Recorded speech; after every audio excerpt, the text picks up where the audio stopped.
श्री गुरु चरण सरोज रज, निज मन मुकुर सुधार।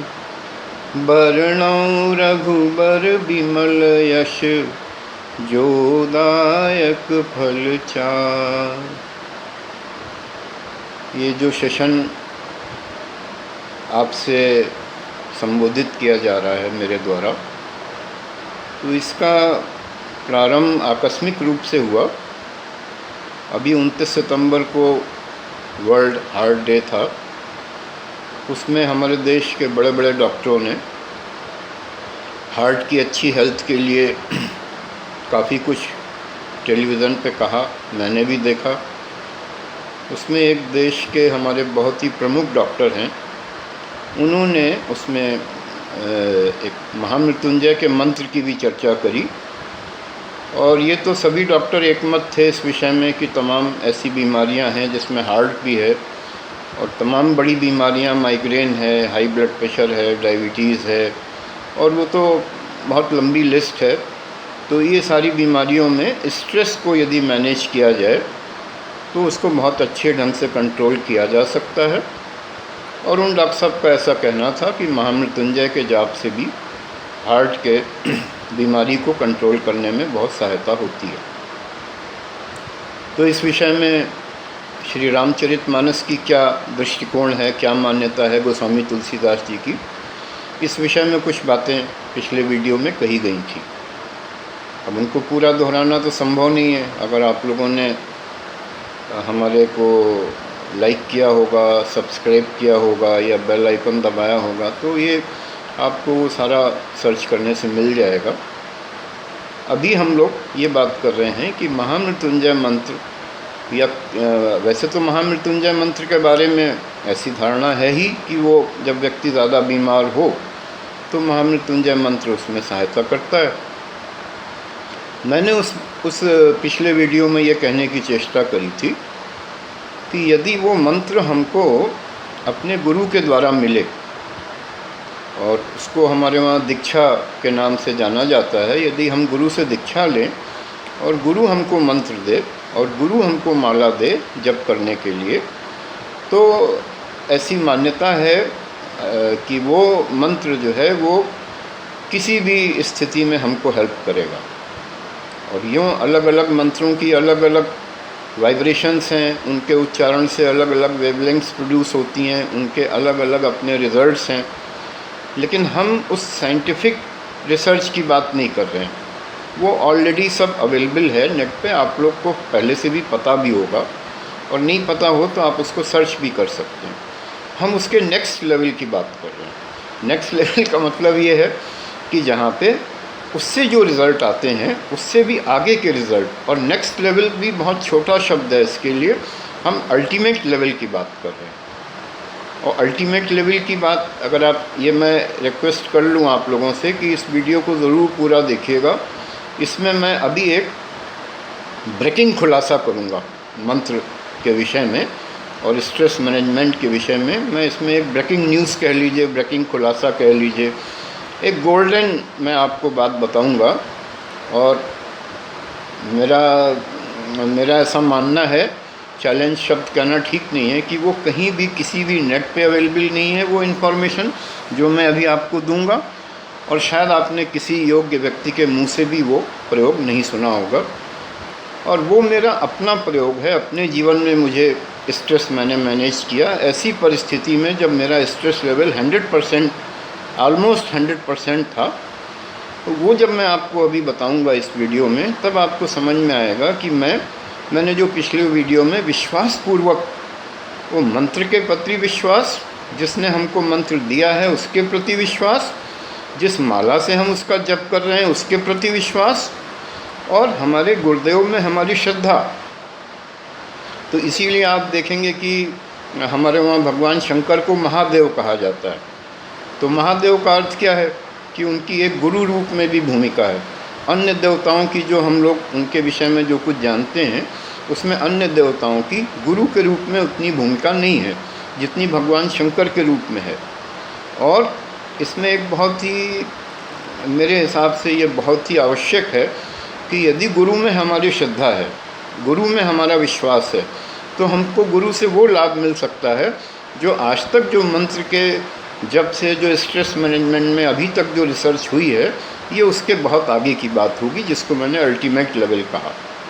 अब अगर हमने जो है वो खाली एक परंपरिया गुरु बना लिया है, जैसे आप देखें रामचरितमानस का दर्शन है, बहुत अच्छे डिटेल में इसको रामचरितमानस में इसकी व्याख्या की गई है, और उस दृष्टिकोण से मैं चर्चा भी नहीं कर रहा हूँ, क्योंकि उस दृष्टिकोण से एक से एक दिग्गज लोग हमारे वहाँ हो चुके हैं, आज भी हैं और आगे भी होंगे।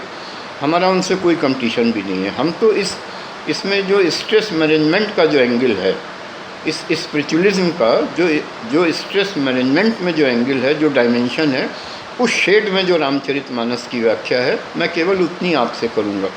तो आप देखिए, रावण का जो चरित्र रामचरितमानस में लिखा गया है, तो उसने तो भगवान शंकर को गुरु बनाया, यानी कि ऐसी मान्यता थी कि वो महादेव हैं और उनसे बढ़ के तो कोई गुरु है ही नहीं।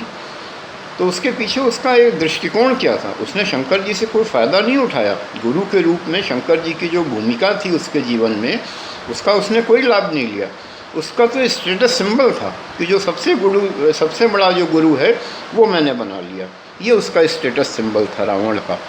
तो उसका नतीजा क्या हुआ? जब उसके जीवन में कन्फ्यूज़न हुआ, इसका भी रामचरितमानस में वर्णन है कि जब भगवान श्री राम ने खर और दूषण का वध किया, तो वहाँ पे तुलसीदास जी ये लिखना नहीं भूलते हैं कि उन्हीं को मारे बिन भगवंता, भगवान के अलावा उनको कौन मार सकता है खरदूषण को। तो उसको मन में तो कन्फ्यूज़न हुआ ना कि हो ना हो ये भगवान हूँ। तो वो चाहता तो अपने गुरुदेव से शंका का समाधान कर सकता था, लेकिन उसने कहा वो मुझे क्या बताएंगे, मेरे तो 10 सिर हैं, उनके तो 5 ही सिर हैं। तो उसने एक परंपरिया गुरु बनाया, एक स्टेटस सिंबल के रूप में शंकर जी का वर्णन किया, और उसने अपने जीवन में जो भी उसके जीवन में क्राइसिस का पीरियड आया, रावण ने उसका कोई लाभ नहीं लिया। और फिर जो उसका वर्णन है आगे का, वो तो सब आप लोगों को पहले से ही मालूम। तो मेरा यहाँ पे ये कहना है कि यदि हमने उस परंपरा से हट के और वास्तव में गुरु के प्रति श्रद्धा रखते हुए और उन्होंने जो हमको मंत्र दिया उसके प्रति विश्वास रखते हुए यदि हम उस मंत्र का जाप करेंगे, तो हम किसी पर्टिकुलर मंत्र से हमको जितना उसके उच्चारण से जो रिज़ल्ट मिलेगा, उससे बहुत आगे का रिज़ल्ट मिलेगा। ऐसी मेरी अपनी सोच है, और इसके बारे में मैं अभी आपको बताऊंगा भी। तो अब ये देखिए कि इसमें जो है ये जब बीमारियों की बात आती है, तो उसके लिए एक बड़ा अच्छा वर्ड इंग्लिश में है डिज़ीज़। तो डिज़ीज़ का मतलब ये हुआ कि जब हमारे जीवन में ईज़ नहीं है, डिसईज़ हो गई। ईज़ का मतलब है कि जब हमारे जीवन में रिलैक्सेशन नहीं है, हम सहज स्थिति में नहीं हैं अपने जीवन में। तो सहज स्थिति में नहीं है तो ईज़ ख़त्म हो गई, डिसईज़ हो गई। तो डिसीज़ का मतलब है कि वो सहज स्थिति हमारे शरीर की तो बहुत कम भूमिका है, मुख्य भूमिका हमारे मन की है। तो मन की जो भूमिका है, यदि मन के स्तर पे हम सहज हैं, तो फिर हमारा स्ट्रेस जो है वो मैनेज्ड रहेगा।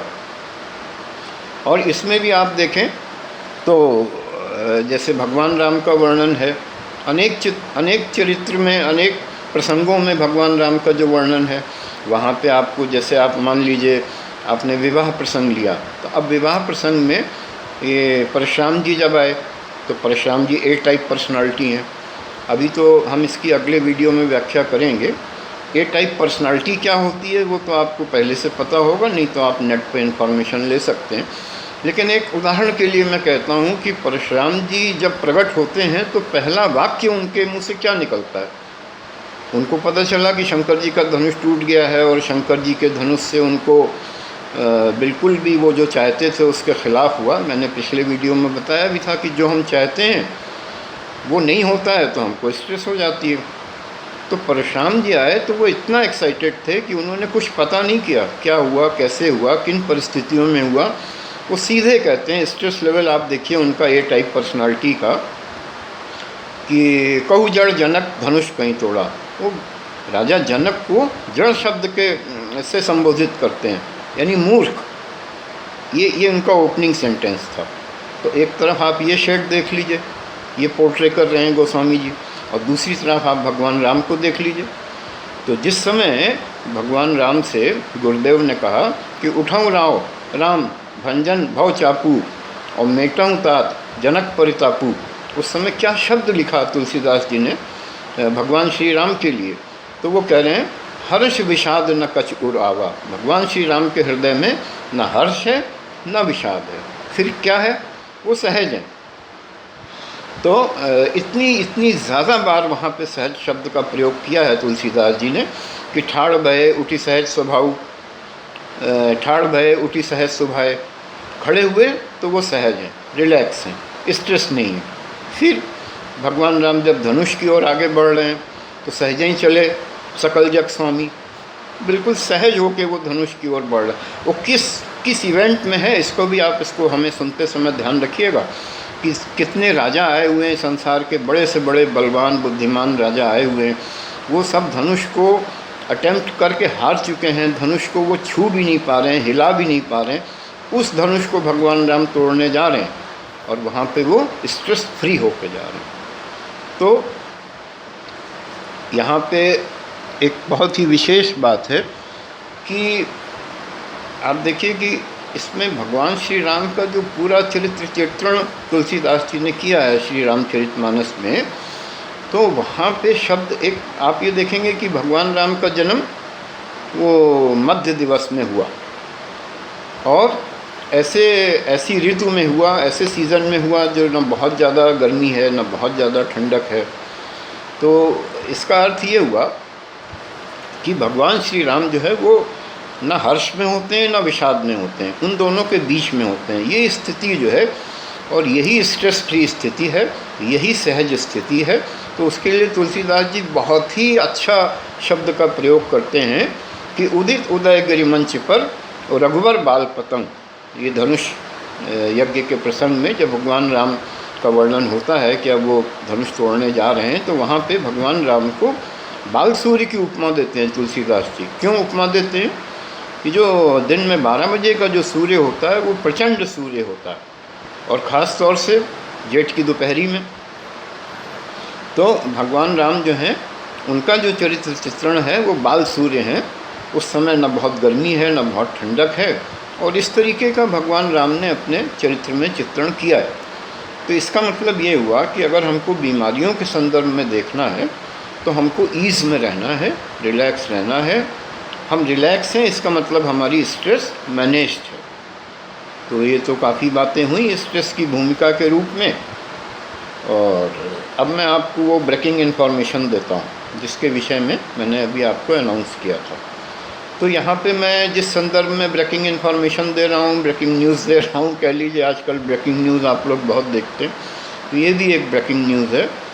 वो एक ऐसी स्थिति में मैं हॉस्पिटल में एडमिट था जहाँ पे कि एक ही बीमारी के लिए मेरा कैंसर का बहुत ही मेजर ऑपरेशन था, और उस बीमारी के लिए किन्हीं कारणों से, किन्हीं टेक्निकल रीज़न्स की वजह से मेरा तीसरा ऑपरेशन था। मैंने डायबिटीज़ के कुछ वीडियोस बनाए हैं, अगर आपने हमको सब्सक्राइब किया होगा और हमारा बेल आइकन भी आपने किया होगा, दबाया होगा, तो आप वो वीडियोस आप देख सकते हैं। उसमें मैंने इस घटना का जिक्र किया है।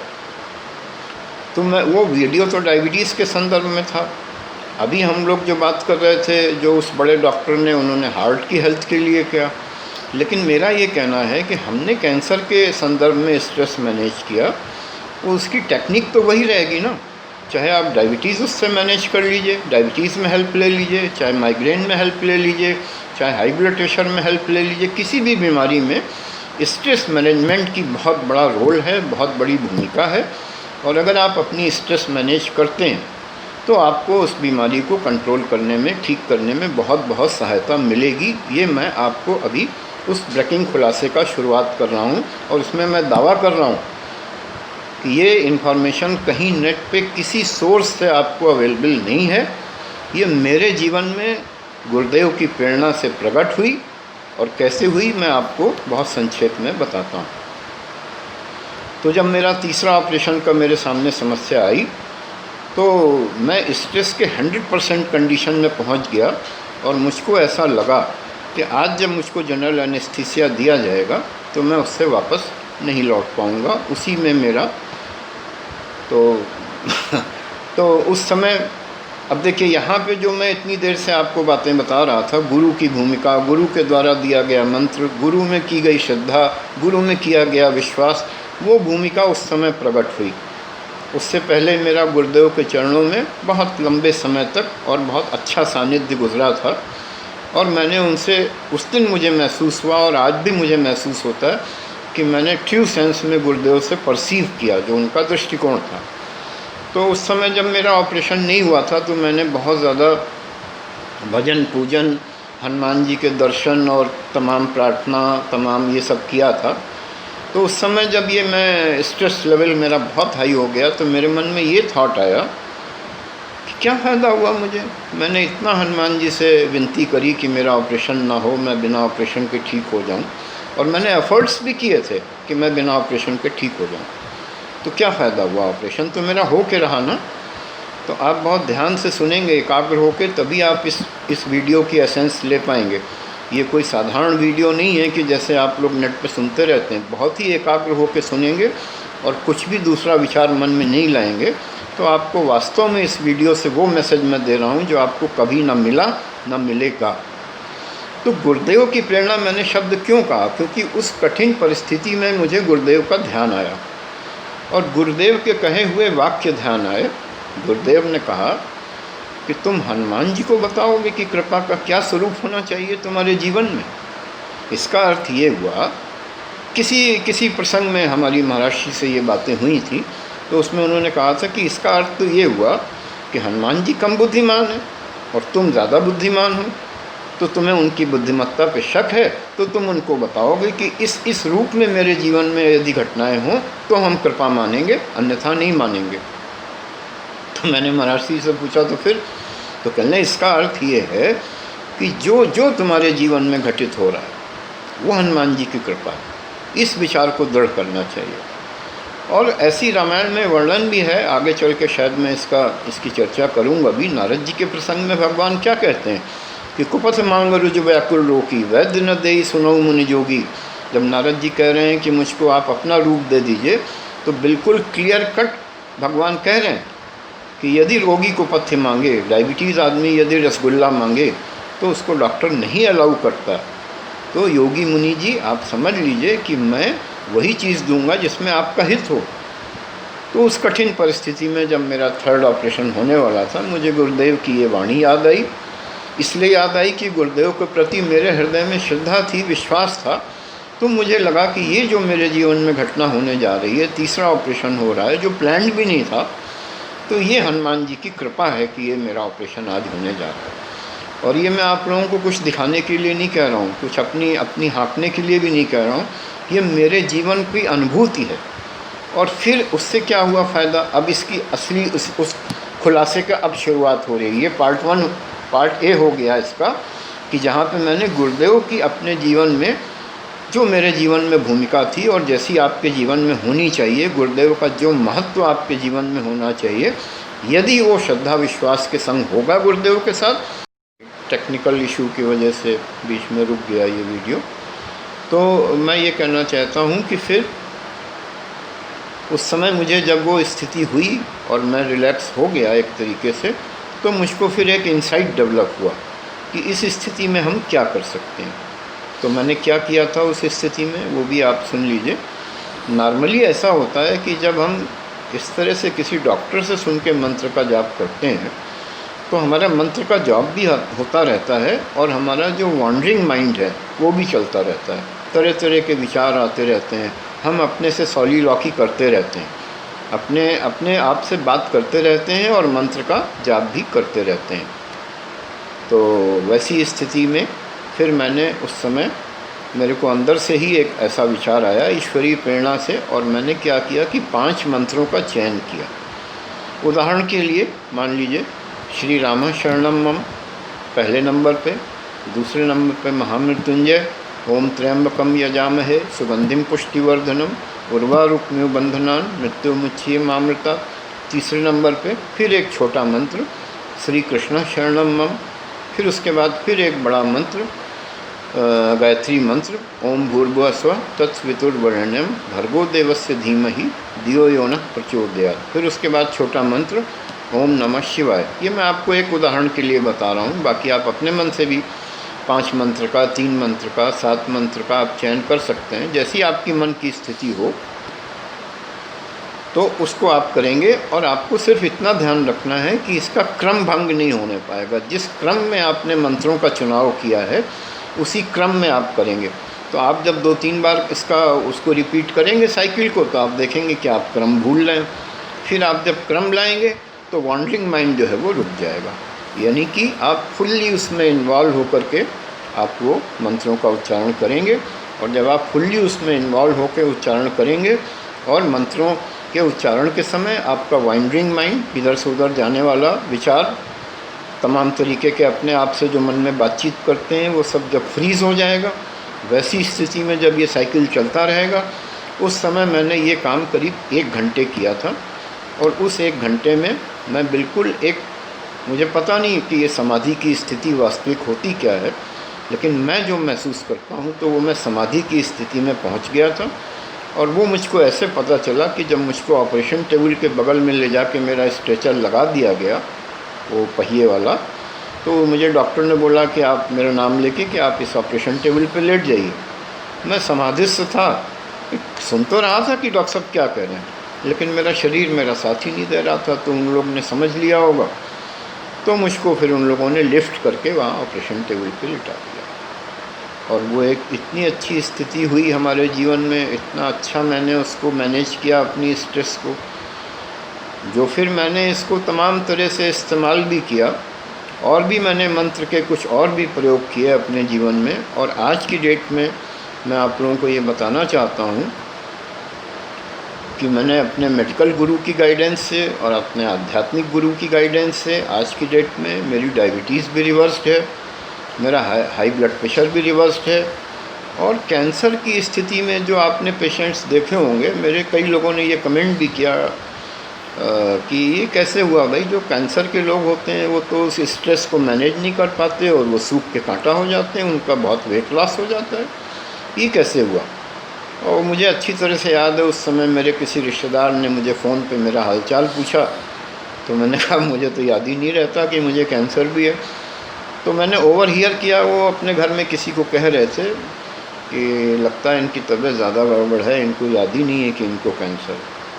वो उन्होंने जिस संदर्भ में लिया, मैंने उनको क्लियर करने की भी कोशिश करी। मुझे पता नहीं वो कितनी मेरी बात समझ पाए कि नहीं समझ पाए। यानी स्ट्रेस मैनेज का मतलब है कि हमको हर समय नहीं याद है हमें कैंसर है। हमको जब दवा खानी है हम दवा खा सकते हैं, जब हमें डॉक्टर को दिखाना है तो हम डॉक्टर को भी दिखा सकते हैं, लेकिन हर समय हम उसमें घुल नहीं रहे।